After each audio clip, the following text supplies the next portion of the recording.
akan kita laksanakan pada Ramadan kali ini. Mudah-mudahan diterima oleh Allah Subhanahu wa taala sebagai ibadah yang mutaqabbal, ibadah yang bisa merubah kita menjadi pribadi yang muttaqin. Salawat serta salam semoga senantiasa tercurah pada junjungan kita Nabi besar Muhammad sallallahu alaihi wasallam, yang mudah-mudahan terlimpahkan pada keluarganya, sahabatnya, hingga pada umatnya yang taat setia pada ajarannya, yang mudah-mudahan kita termasuk di dalamnya. Bapak Ibu hadirin kajian subuh Masjid Baitul Mukmin yang saya hormati dan muliakan, satu saat ketika Rasulullah SAW melihat di masjid pada suatu pagi, di mana sahabat-sahabat yang lain mereka sudah pergi ke tempat kerjanya masing-masing, yang berdagang sudah pergi ke pasar, yang berkebun sudah pergi ke kebun kurma, beternak sudah pergi ke peternakannya. Rasulullah melihat di situ masjid ada seorang sahabat yang sedang duduk. Dilihatnya wajahnya murung, bertunduk. Rasulullah menghampiri. Sahabat itu namanya Abu Umamah. Rasulullah menghampiri. Wahai Abu Umamah, kenapa engkau ke masjid? Bukan waktu sholat. Rasulullah SAW. Yang lain sudah pergi kerja, engkau duduk di masjid. Jadi zaman dulu, ibu bapak sekalian, kalau para sahabat ada masalah itu rujukannya ke masjid. Ya, itu kalau orang-orang soleh. Gitu. Pernah suatu saat Sayyidina Ali ada masalah dengan keluarganya, Siti Fatimah. Ya, itu tempat pelariannya ke masjid. Ya, bukan ke tempat yang lain. Nah, termasuk Abu Umamah. Dilihatnya Rasulullah wajahnya murung, tertunduk. Dihampirinya, wahai Abu Umamah, kenapa kau ada di masjid? Sementara saudara-saudaramu, kawan-kawanmu sudah pada pergi kerja. Abu Umamah menjawab pertanyaan Rasulullah tersebut. Ya Rasulullah, saya itu dibunuh masalah. Saya itu dililit hutang. Kata Rasulullah. Kata Abu Umamah pada Rasulullah.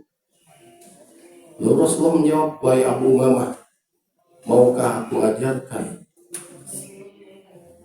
maukah aku berikan satu doa yang jika engkau baca doa ini, engkau akan terbebas dari hutang. Rasulullah mengajarkan satu doa yang insya Allah Bapak dan Ibu sudah hafal semua. Apa doanya? Allahumma inni a'udzubika minal hammi wal hazan, wa a'udzubika minal azzi wal kasal, wa a'udzubika minal jubni wal bukhli, wa a'udzubika min ghalabid dain wa qahri rijal. Ya, hafal Ibu? Belum, harus hafal nih, supaya yang punya hutang lunas ini, ya. Tapi bukan waktu baca doa nggak bisa ya. Nah, ini ada resepnya, nanti saya akan jelaskan. Doa ini Bapak Ibu sekalian luar biasa. Ya, kita kaji ya beberapa poin per poin dari doa yang Rasul ajarkan itu karakter manusia merdeka. Merdeka secara finansial, merdeka dalam kehidupan sosial. Mari kita kaji satu persatu. Ya. Ini hadis riwayat Bukhari dan Muslim. Ya. Ini harus menjadi doa harian kita. Pagi-pagi tadi setelah selesai sholat subuh, ini harus dibacakan. Ini kata Rasulullah anjuran. Ada beberapa doa-doa yang harus rutin menjadi doa harian kita. Ya, salah satunya ini.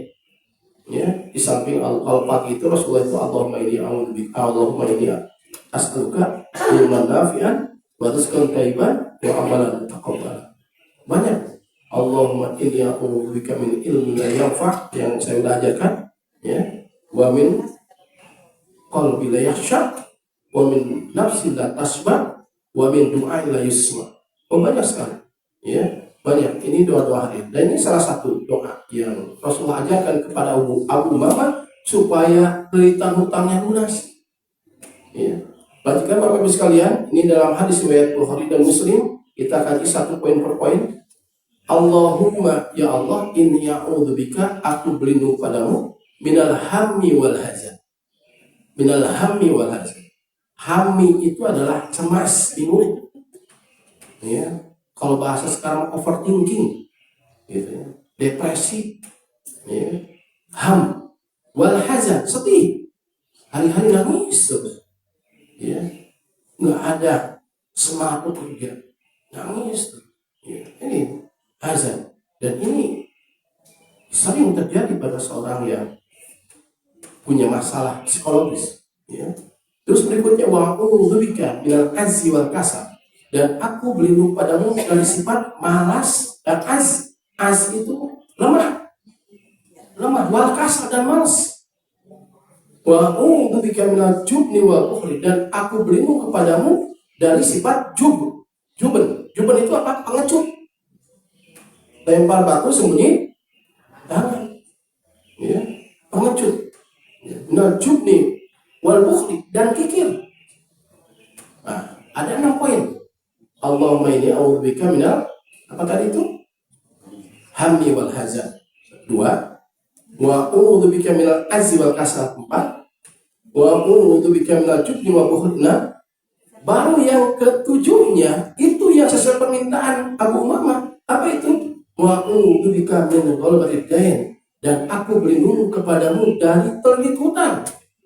Dan yang ke-8-nya waqoh rijal, dan hidup dalam tekanan manusia yang lain.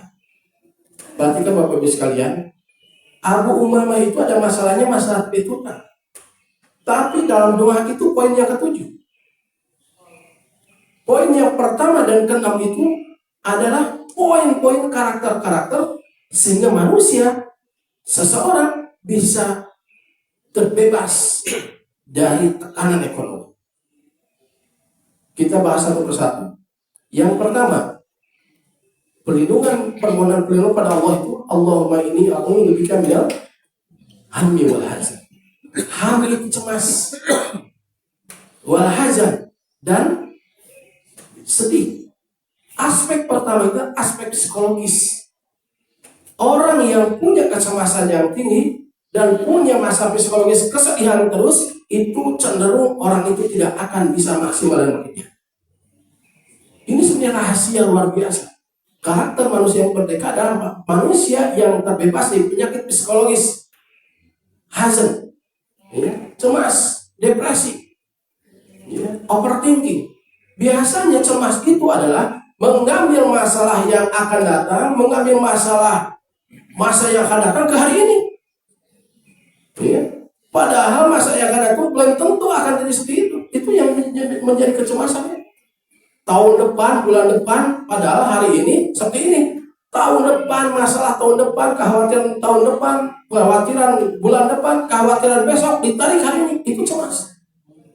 Ya. Dan ini masalah psikologis. Masa psikologis. Dan hasil penelitian Bapak Ibu sekalian, dalam salah satu jurnal di UGM, ya, kalau bicara UGM itu ingat ijazah, ya. Tapi ini masalah jurnal, ya, benar ini mah, ya, tidak palsu. Nah, hasil penelitian jurnal UGM itu, penelitian di Indonesia itu 28 juta penduduk Indonesia itu depresi, cemas, punya penyakit depresi, punya penyakit cemas. Artinya 1/10. Coba sekarang berapa orang yang ada di sini? Ya, 40, 50. Berarti 5 orang depresi. Jangan-jangan saya salah satunya. Jangan lah ya. Mudah-mudahan yang depresi yang di luar, yang di sini mah aman semua. Ya, ya, depresi, cemas. Padahal dalam Al-Quran Allah Subhanahu Wa Taala memerintahkan kita jangan sampai cemas. Mengapa? Bagi seorang mukmin bagaimana akan cemas? Sebab kesadaran kita Allah. Bagi seorang mukmin yakin apa yang Allah berikan kepada kita itu yang terbaik. Allah Subhanahu Wa Taala mengabadikan salah satu peristiwa keadaan Nabi Ayub yang bertahun-tahun dirundung masalah kesehatan. Tapi apakah Nabi Ayub cemas? Tidak. Allah mengabadikan itu semua dalam surah Al-Anbiya ayat 83. A'udzubillahi minasyaitonir rajim. Wa ayyuba idz nada rabbahu anni massani dhurru wa anta arhamur rahimin. Allah abadikan wa ayyuba idz nada rabbahu. Dan ingatlah ketika Nabi Ayub menyeru Tuhannya, ini masanya tuh, semuanya aku dirunung, ditimpa penyakit. Wa anta arhamur rahimin, sementara engkau adalah zat yang maha penyayang. Bertahun-tahun. Ya. Artinya apa? Artinya bagi seorang mukmin ini dilarang kita cemas. Mengapa? Dikarenakan itu akan mengakibatkan penyakit. Dan pernah satu saat saya bertemu dengan seorang dokter bahwa ketika seseorang itu cemas, ketika seseorang itu mengkhawatirkan sesuatu, maka sel-sel kanker yang ada dalam diri seseorang itu akan berkembang. Jadi dalam diri kita itu ada sel kanker. Itu akan dipicu oleh rasa cemas. Ya, akan dipicu oleh rasa cemas. Makanya jangan dipicu sel kanker dalam diri kita dengan rasa cemas. Kata Rasulullah, jika seseorang bangun lalu dia dalam keadaan aman, makanan untuk hari ini ada, dan dia dalam keadaan sehat, seolah-olah dunia itu sudah miliknya. Jangan mikir yang mana, yang lain-lain. Bagaimana dia akan menikmati hari ini? Kalau masalah yang belum tentu datang hari esok, dipikirkan hari ini. Ya. Bagaimana kita akan menikmati singkong yang ada di hadapan kita kalau kita berpikirnya pizza? Pizza dalam angan-angan, singkongnya ada di hadapan, tidak dinikmati. Ya, nikmati singkong gitu. Ya. Ini jadi masalah gitu ya. Itu kecemasan, cemas. Jadi Islam itu luar biasa. Sebenarnya agama yang sangat manusiawi supaya kita itu nikmat gitu, ngalir gitu. Ya, kata Rasulullah, barang siapa yang bangun hari ini lalu dia dalam keadaan aman, sehat, dan makanan ada untuk hari ini, seolah-olah dunia sudah miliknya. Jangan mikir untuk hari esok. Jangan mendahului Allah. Ya. Sebab hari esok itu adalah kehendak Allah, takdir Allah yang sudah Allah catat untuk kita. Jangan kita mengambil alih kewajiban Allah. Ya. Memang dalam Al-Quran Allah Subhanahu Wa Taala mengabadikan bahwa ada karakter manusia cemas itu. Ya. Tapi Allah Subhanahu Wa Taala memberikan solusinya. Dalam ayat Al-Quran yang tadi saya bacakan dalam mukadimah dalam surah Al-Fajr, ini Allah Subhanahu Wa Taala menjelaskan. Ini karakter orang yang bukan beriman sebenarnya. Apa itu? A'udzubillahi minasyaitonir rajim. Fa'ammal insanu idza mabtalahu rabbuhu fa'akramahu wa na'amahu fayaqulu rabbi akraman. Fa'ammal insanu, dan adapun manusia, idza mabtalahu, ketika ditimpakan kepadanya rabbuhu, oleh Tuhannya, fa'akramahu, dan Allah memuliakannya, fayaqulu rabbi akraman. Dia mengatakan Tuhanku telah memuliakan. Wa amma idza mabtalahu rabbuhu faqadara rizqahu fayaqulu rabbi ahan.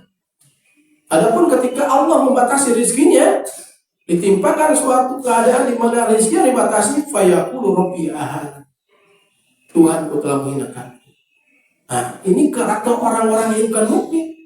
Jadi kemuliaan dan kehinaan itu seolah-olah ditimpakan atau diidentikan dengan harta. Ya. Itu sama sekali kata Allah bukan seperti itu.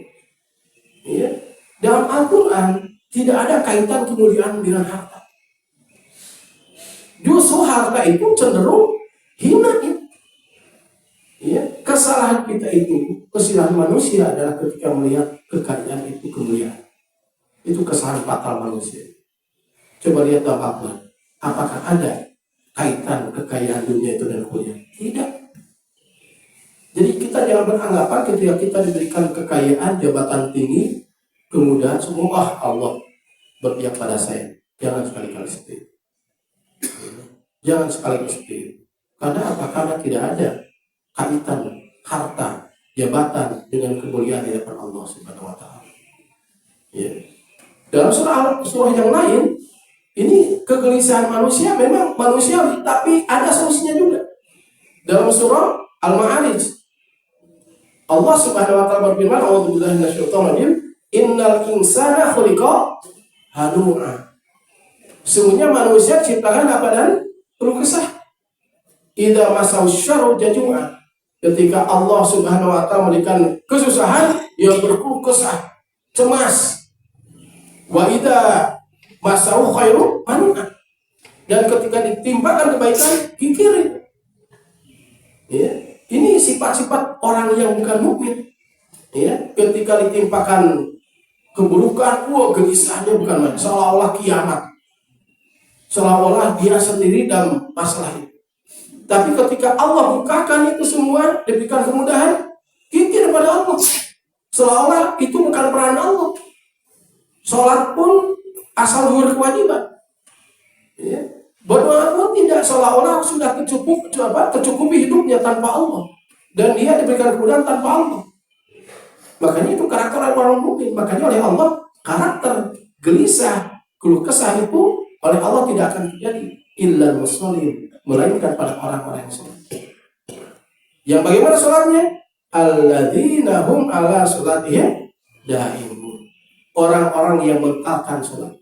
Mengapa orang yang sholat tidak akan gelisah? Karena dalam sholat ada sikap harapan pada Allah. Iyyaka na'budu wa iyyaka nasta'in. Ihdinas siratal mustaqim. Ini rojak kekuasaan yang luar biasa bagi seorang mukmin dalam hati. Terus berharap pada Allah. Tidak hari ini, mudah-mudahan besok. Tidak minggu ini, mudah-mudahan minggu depan. Tidak bulan ini, mudah-mudahan bulan depan. Terus berharap pada Allah. Lalu meskipun tidak di dunia, mudah-mudahan nanti di akhirat. Ini kekuatan seorang mukmin. Jangan sekali-kali putus asa. Wala ta'asu fi rabbik. Jangan sekali-kali engkau putus asa dari rahmat Allah. Ya. Terus berusaha. Ya, suatu saat saya nengok rekan kawan saya sakit. Dokter sudah angkat tangan semua di rumah sakit Al-Islam karena kanker. Fungsi jantungnya tinggal 20%. Ya, saya lihat udah lemah. Tapi wasiat Nabi ketika dalam keadaan itu memang harus talqin. Saya bilang ke suaminya, tolong talqin. Kenapa? Sebab saya lihat keadaannya sedih. Tapi kata saya, jangan putus asa. Terus meskipun dokter sudah angkat tangan semua, jangan putus asa. Tapi tetap harus diingatkan talqin terus istri. Ini luar biasa. Ketika suatu saat saya sedang bekerja, ada WA, alhamdulillah isi saya sadar, udah bilang bisa ucapan Allah, alhamdulillah. Saya nanti pulang kerja, kata saya ke rumah sakit Al-Islam, ya, karena teman dekat gitu ya. Jadi istrinya itu ketua majelis taklim, ya, sangat setia ketika saya jadi ketua DKM. Ya, saya langsung nengok ke rumah saya. Ketika saya datang ke rumah sakit, saya masuk kamar di ICU itu, Pak, katanya saya, alhamdulillah terkejut semua gitu kan. Ternyata sadar kembali. Itu. Jadi jangan sekali putus asa. Ya, kecemasan itu seringkali ada kaitannya dengan sikap putus asa. Ya, bagaimana depan? Apalagi sekarang sebentar lagi Lebaran. Ya, orang lain udah beli baju Lebaran. Ya, gitu. Kamari pemikiran anggaran untuk unggahan. Sekarang mikiran anggaran untuk Lebaran, beres-beresnya. Ayo urusan dunia makan beres-beres, Bapak Ibu sekalian. Makanya jangan sekali-kali terfokus pada dunia, sebab dunia tidak akan beres-beres. Tos lebaran sekarang dia yang masalah. Pada kurban, tos yang kurban kacan ayat, ya. Tos kurban, wah itu nikahkan putra deh, wah tos stres. Serahkan pada Allah. Ya, para nabi, para orang-orang soleh itu bukan tidak ada beban. Bebannya lebih berat ketimbang kita. Coba Nabi Muhammad SAW. Bebannya lebih berat pada kita, tapi orangnya tenang. Mengapa? Karena beliau ganti kecemasan itu dengan zikir pada Allah. So, janji Allah, ala bidzikrillah tatma'innul qulub. Tenang hati. Ingat zikir terus. Ya. Ayat zikir subhanallah, mikiran di baju lebaran. Ya, jangan berpikir itu lagi. Ya. Serahkan pada Allah, ya, serahkan pada Allah. Insya Allah, Bapak Ibu sekalian, ya, kalau kita sering zikir, istighfar, Allah akan membukakan kemudahan. Tidak ada yang mustahil. Nabi Ibrahim pun tidak mengira beliau bahwa api yang akan membakarnya akan menjadi dingin dengan zikir pada Allah. Nabi Musa pun awalnya tidak terpikir bahwa lautan akan terbelah karena zikir pada Allah. Semua tidak ada yang mustahil. Tidak ada yang mustahil. Pemilik alam semesta ini Allah. Dan Allah sadarkan kita. Bagaimana mungkin kita akan cemas? Sadarkan pada Allah. Duh, anak saya banyak, gaji saya sekian. Nanti kalau saya meninggal, ini udah mengambil kerjaan Allah. Tenang saja. Sebab Allah itu ada meskipun kita meninggal. Setiap anak, setiap orang pasti bawa rezekinya masing-masing. Jangan diambil alih oleh kita. Itu mah tugas Allah. Tugas Allah. Makanya itu, ya. Nabi Ayub tenang, dicoba oleh Allah, borokan, penyakit kulit, bertahun-tahun, belum lagi diungsikan karena penyakit tersebut bisa menular. Ya, anaknya meninggal oleh Allah dibalikan keadaan. Ini, ya. Nah, jadi yang pertama cemas. Orang hari kita berlindung pada Allah sifat cemas. Mengapa? Kalau ada sikap cemas dalam seseorang, berarti itu merupakan penyakit psikologis yang kemungkinan dia tidak akan menjadi manusia yang merdeka. Yang keduanya apa? Wal huzn. Ya, Allahumma inni a'udzubika min al-azzi wal hazan. Ya, sedih. Sedih berlebihan. Ya, bukan berarti dia boleh sedih. Boleh silakan. Rasulullah juga ketika putranya meninggal wafat, nangis. Ya. Kata Rasulullah, tangisan saya bukan karena tidak itu, tapi karena sayang seorang ayah pada anak. Tapi yang tidak boleh itu ada berlebihan. Berlebihan. Rasulullah SAW ketika berdua dengan sahabatnya Abu Bakar As-Siddiq, sahabat yang setianya, di Gua Hira, Allah Subhanahu wa Ta'ala sampai mengabadikan dalam surah At-Taubah, ya, bagaimana Rasulullah melarang kepada Abu Bakar As-Siddiq itu rasa sedih dan takut. La takhaf wa la tahzan, innallaha ma'ana. Jangan kau takut dan jangan engkau sedih karena Allah beserta kita. Artinya ketika kita dalam hidup ini senantiasa ada dalam rel Allah, jangan sekali-kali sedih berlebihan. Manusiawi kalau kita sedih meneteskan air mata, gitu kan? Tapi kalau itu dirawat, maka itu menjadi penyakit psikologis dan kemungkinan dia tidak akan menjadi manusia yang merdeka. Ya, kesedihan yang terus dirawat, tidak bisa move on. Ya, itu justru harus kita hilangkan. Dengan apa? Dengan kita yakin pada ridho Allah. Allah ridho dengan keadaan kita. Ya. Jangan sekali-kali dirawat. Pada suatu saat saya kedatangan teman saya. Ya. Dia cerita anaknya usia 4 tahun. 17 tahun yang lalu, ya, wafat, meninggal dunia, ya, putrinya, teman saya, dia beberapa hari yang lalu, 3 hari yang lalu ke kantor, cerita, saya ada kajian, kata saya, kebetulan ada pusat latihan alim, gitu, besok nih, kata saya besok harus ke Qatar, ada apa? Biasa, ini saya nggak bisa hilang kesedihan. Kalau lihat anak kecil nangis, gitu. Nangis padahal anaknya udah ada lagi, gitu ya. Tapi anak putri yang pertama itu dia bisa dihilangkan. Saya itu nggak bisa menghilangkan itu. Nah itu, ya. Jadi akhirnya mengganggu terhadap kinerja. Ya, makanya jangan dirawat. Ya. Kalau ingat doa, sebab tidak ada lagi yang bisa menolong seseorang itu hanya doa ketika beda alam dengan kita. Ya.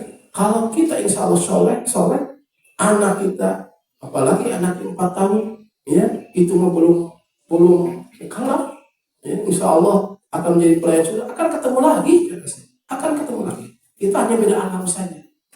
Yakin pada Allah, itu terbaik di hadapan Allah, gitu kan? Nah ini, jadi ingat akan itu semua untuk qadarullah. Allah ridho selama itu kita ada dalam real ketetapan Allah. Nah ini yang pertama, ya, yang kita mohon pada Allah adalah penyakit psikologis. Apa itu? Cemas dan sedih. Apa itu bahasa Arabnya? Allahumma inni a'udzubika minal hammi wal hazan. Ini pulang dari masjid kali ini akan dites satu-satu. Ya, tidak akan pulang ke rumah kalau belum hafal. Wah, stres nih.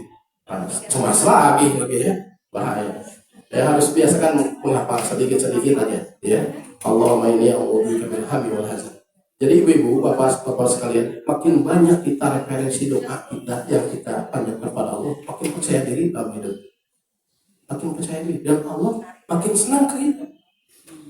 Sebab Allah itu suka pada hambanya yang sering meminta, kata saya.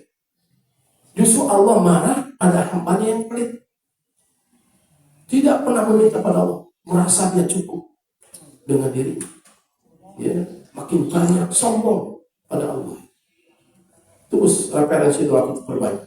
Ya. Dan berdoa itu bukan hanya sebatas setelah saat selesai doa, selesai sholat. Kapanpun kita baca. Ya, gitu. Yang keduanya, wa'udzubika minal azzi wal kasal. Dan aku berlindung kepadamu ya Allah dari azzi wal kasal. Apa itu? Lemah dan malas. Ini kalau kaitan dengan dimensi kehidupan kita itu ada dimensi apa itu? Produktivitas. Ya. Dimensi produktivitas. Jadi tidak produktif. Kenapa? Lemah. Ya, lemah. Makanya kata Rasulullah apa? Al-mu'minu qawiyyun ahabbu ilallah minal mu'mini dha'if. Seorang mukmin yang kuat itu lebih disukai oleh Allah ketimbang mukmin yang lemah. Ya, makanya sahabat Rasulullah dan para sahabat itu wah badannya sispek ibu sekalian, bapak-bapak sekalian, dan kuat-kuat. Bahkan perut Rasulullah itu seperti batu yang bertumpuk. Gitu. Ya, apa namanya kalau itu ya? Seperak gitu ya, rabo lewat itu. Ya. Rasulullah.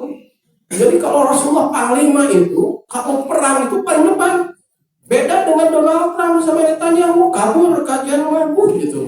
Pengecut gitu. Rasulullah kalau perang paling depan. Ya. Bahkan ada seorang sahabat ya, yang sampai dia masuk Islam, ketika saya akan masuk Islam, kalau kalah bergulat dengan Rasulullah. Kalah. Itu Rasulullah. Makanya kata Rasulullah itu, ya kaitan dengan kuat itu. Asya, ada hadisnya. Asya makhositu ala ummati. Aku khawatir terjadi pada umat. Apa itu? Kabirul batni. Besar perut. Ya, ini harus dilangsingin ini. Ya, biasanya kalau udah tua mah bapak-bapak, ini besar perutnya kan itu wajar lah. Ini anak-anak ini. Pemuda jangan besar perut. Asya makhositu ala ummati. Kabirul batni. Besar perut. Wa muda wa matunaun. Terus terusan tidur. Bangun tidur, tidur lagi. Bangun lagi, tidur lagi, gitu ya. Terus-terusan tidur. Ini apalagi Ramadan, ya. Wah itu kayak dibius, bangun-bangun pas mau maghrib itu. Nggak terasa capek itu. Dua muda wa matunau. Yang ketiganya apa? Wal kasal. Malas. Wa dhaful yakin dan lemah keyakinan. Rasulullah mengkhawatirkan. Ya. Rasulullah itu luar biasa kuat.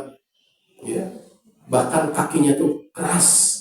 Ya, kenapa? Bekerja keras. Tangannya keras. Kenapa? Rasulullah bekerja keras.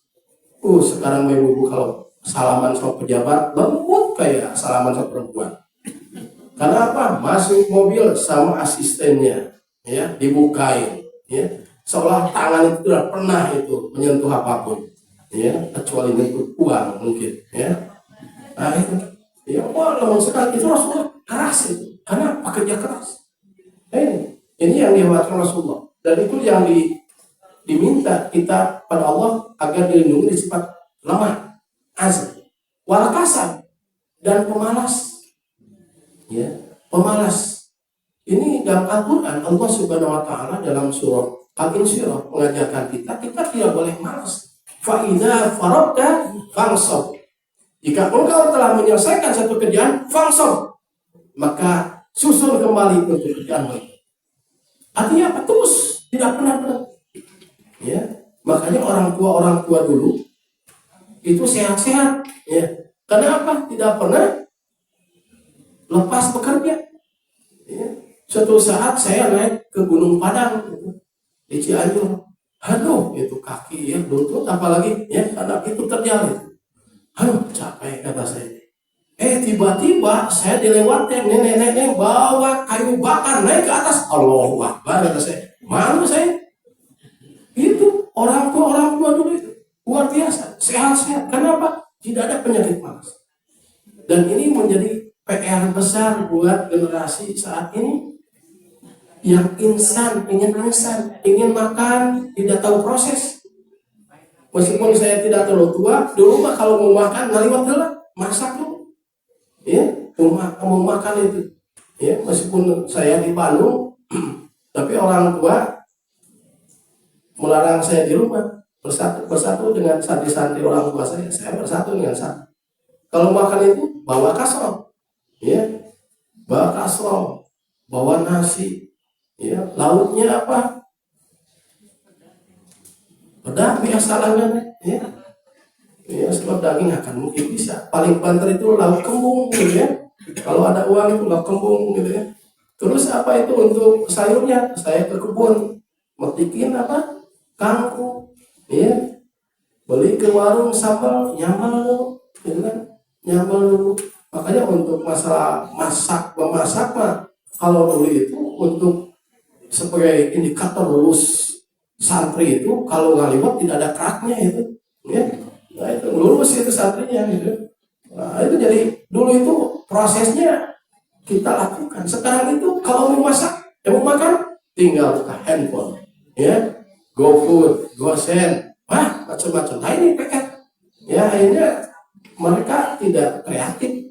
Ya, makanya ini PR buat generasi Gen Z. Ya, setelah Gen Z itu generasi apa katanya? Apa ya? Apa? Nah ini mereka harus menghargai proses. Yang cenderung mereka tidak melalui proses itu.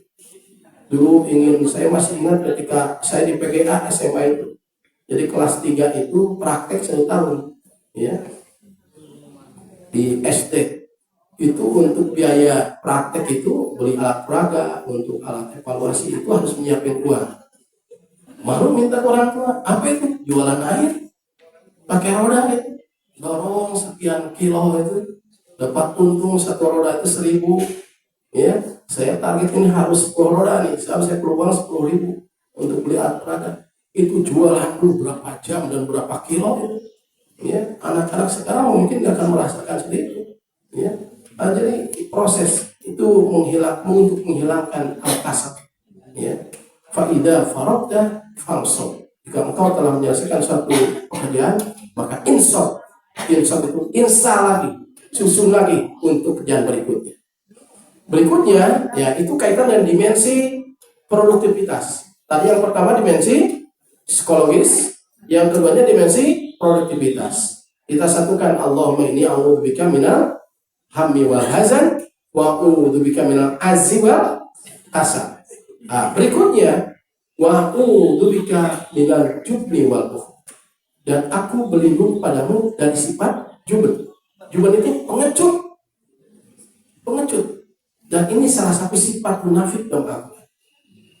Dan Allah diabadikan bahwa ketika musuh menyerang kita, kalau kita mundur, pengecut, itu termasuk orang-orang yang dimurkai oleh Allah Subhanahu wa Ta'ala. Jadi apapun masalah kita hadapi. Ya, kita hadapi. Nah, ini sifat gentleman, sifat izzah, berani dalam menghadapi masalah. Ya, kita berlindung pada Allah. Kalau itu ada dalam sikap kita, maka itu kita punya penyakit sosial. Ya, penyakit apa? Pengecut. Hari nuju nambutna semangat, waktu ditagih nyumput, itu pengecut. Ya, pengecut. Itu kita berlindung pada Allah. Kalau ada dalam diri seseorang itu sifat pengecut, itu kemungkinan besar dia tidak akan bisa maju, tidak akan bisa menjadi manusia yang merdeka secara finansial. Seorang yang berhasil, sukses dalam bisnis itu adalah orang yang berani menghadapi resiko. Ya. Ada seseorang yang dia pernah mengalami masa-masa habis aset, ya, bahkan hutang kesana kemari. Tapi kata dia itu, Saya Pak Ustaz satu bisa beresin satu masalah. Saya tidak menghindar. Hanya Pak menjadi orang yang sukses kembali pada masa pandemi ya. Itu minus saja. Hutang saya itu hampir sekian ratus miliar ke bank. Ya, karena pengusaha batu bara dia, ya, sekian ratus miliar ke bank. Bahkan saya dipanggil oleh Khalil Tanjung karena Bank Mega, nasabah Bank Mega itu, ya, Bank Mega kan milik Khalil Tanjung ya kalau tidak salah. Dipanggil harus oleh orang, ini gimana nih Mas? Saya hadapi. Ya, pas beliau ceritanya pinjam, ya, untuk beli armada berapa ratus armada, ya. Lalu pas pandemi nggak jalan semua, ya. Dia hadapi saya sering mendengar testimoni orang-orang sukses itu. Ya. Salah satunya apa? Dia bukan orang pengecut, pemberani menghadapi risiko. Pak Ustadz, alhamdulillah 1 tahun selesai ratusan miliar. Itu, ya. Itu kalau kita punya sifat pemberani seperti itu, wah, kalau anak kita punya sifat pemberani seperti itu, ibu akan saksikan kesuksesan anak kita. Jadi kita berlindung dalam diri kita juga. Kita mohon pada Allah, hilangkan si pengecut dalam diri, mundur dari masalah, hadapi. Ya. Nah, terus wal bukhl dan penyakit kikir. Ya, penyakit kikir. Artinya apa?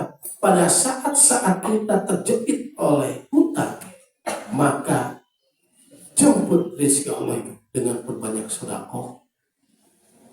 Berbanyak sedekah. Kondisi seperti ini bagaimana sedekah? Apa yang kita bisa sedekahkan meskipun hanya dengan senyum. La tahqiranna minal ma'rufi syai'an walau antal qa'ahu biwajhin tabassumuka biwajhi ahika sedekah, senyum. Tapi jangan senyum sendiri. Ya. Malah senyum sendiri. Nah, itu mah harus ke masjid juga. Ya. Nah, berbanyak sedekah. Jemput rezeki Allah itu dengan berbanyak sedekah. Makanya dalam Al-Quran Allah Subhanahu Wa Taala menjelaskan, wa may yuqashuh nafsi fa ulaika humul muflihun. Barang siapa yang terlepas dari penyakit kikir, terhindar penyakit kikir, maka dia termasuk orang yang beruntung.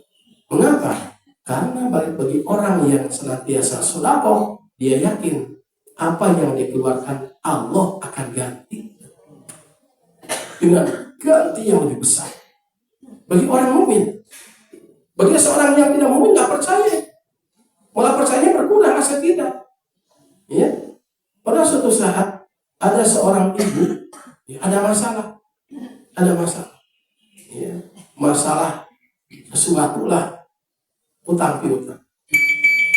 Lalu ketika saat dia ada masalah itu, ceritanya dia itu dapat rezeki, tapi untuk menutup hutangnya itu tidak akan cukup. Kata dia itu, ini saya bawa, saya rezeki dari Allah untuk saya ini tidak akan cukup untuk menutup hutang saya. Saya sedekahkan. Ceritanya apa? Dia sedekahkan kepada orang-orang yang dia lalui ketika dia nyetir. Ya, kasihkan. Ya, pokoknya tidak dibawa ke rumah juga percuma. Kata dia itu, udah sedekahkan, mudah-mudahan jadi pahala dapat. Itu rupanya apa ibu sekalian? Ternyata Allah memberikan rezeki dari jalan arah yang tidak diduga oleh dia untuk menutupi hutang. Artinya harus yakin pada Allah. Harus yakin. Ya, pada kondisi kita terjepit dengan hutang, berbanyak sedekah. Apa yang kita bisa berikan? Membantu orang lain. Sedekah bukan hanya segelas uang. Ya, sedekah terus. Ya, berikan solusi. Ya, minimal senyum. Minimal ada masalah kayak yang mau kiamat seorang diri itu. Muka teh musang gitu. Kemana-mana itu. Cemerut aja. Ya, cemerut. Bagi seorang mukmin mah bersedih terus. Orang lain tidak tahu dia ada masalah. Ya, orang lain tidak tahu dia ada masalah. Padahal dia bisa menyembunyikan masalah itu. Dia hanya sadarkan pada Allah Subhanahu Wa Taala. Ya, itu. Ya. Ini yang keempat ini, ya, yang ke 5 dan ke-6 ini. Sifat apa tadi itu? Sifat apa? Pengecut dan bakhil ini ini kaitan dengan dimensi sosial dan dimensi pribadi. Ya. Dimensi sosial ini dia tidak tidak bisa memberikan kebaikan pada orang lain, dan dimensi individu yaitu dia pengecut. Ya, dan itu harus diperbaiki. Nah, Bapak Ibu sekalian, ini 6 yang kita udah minta perlindungan pada Allah. 1, aku lebihkan minal hammi wal hazan. Sifat apa? Ham, cemas, wal hadan, dan sedih. Wa aku lebihkan minal azzi wal kasal, dan aku berlindung padamu dari sifat lemah dan malas. Wa aku lebihkan minal jubni wa bukhli, dan aku berlindung padamu dari sifat pengecut dan kikir. Baru Rasulullah SAW mengajarkan apa yang diminta oleh Abu Umar itu. Wa aku lebihkan minal ghalabatid dain, dan aku berlindung padamu dari kelimputan. Mengapa yang ke-7? Karena apa?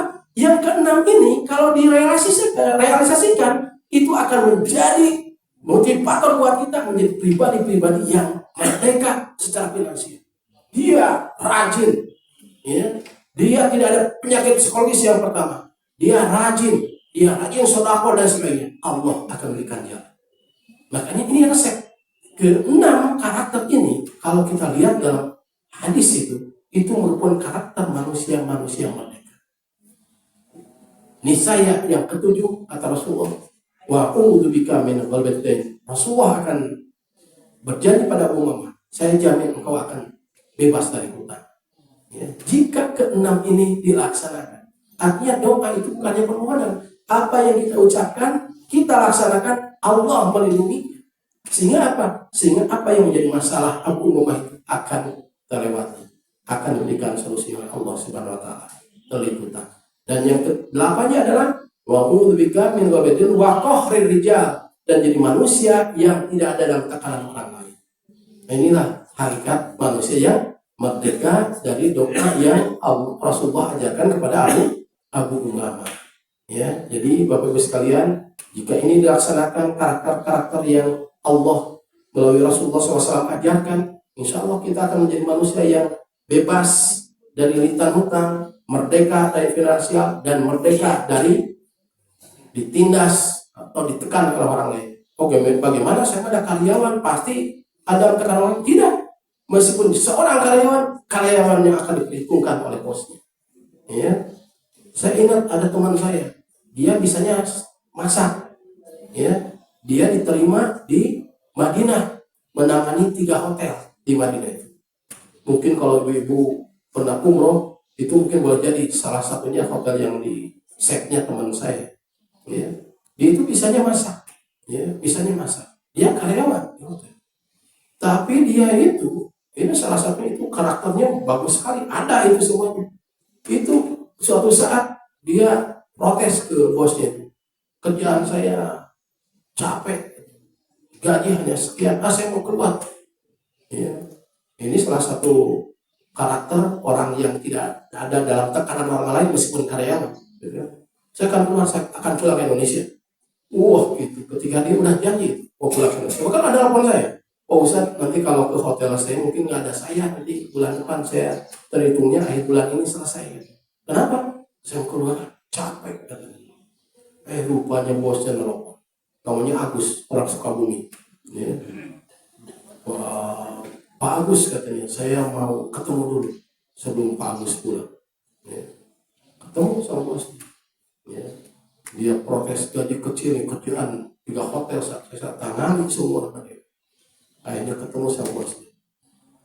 Dia minta supaya tidak pulang. Kenapa? Karena kalau pulang ini hotelnya siapa yang akan jadi chefnya? Oke, minta berapa gaji? Wah, itu salah satu, meskipun karyawan tapi tidak tekan oleh atasannya. Kenapa? Dia punya potensi, kreatif, tidak lemah, tidak pemalas sekali, kreatif. Hanya, oke, saya tidak akan pulang, tapi saya minta gaji dinaikkan sedikit. Oke, saya akses itu. Wah, itu luar biasa. Ya, 1 bulan bisa 125 juta, gitu kan? Itu kepala saya. Ya, jadi itulah, meskipun kita dalam posisi apapun, kita akan menjadi posisi yang diuntungkan oleh atasan kita.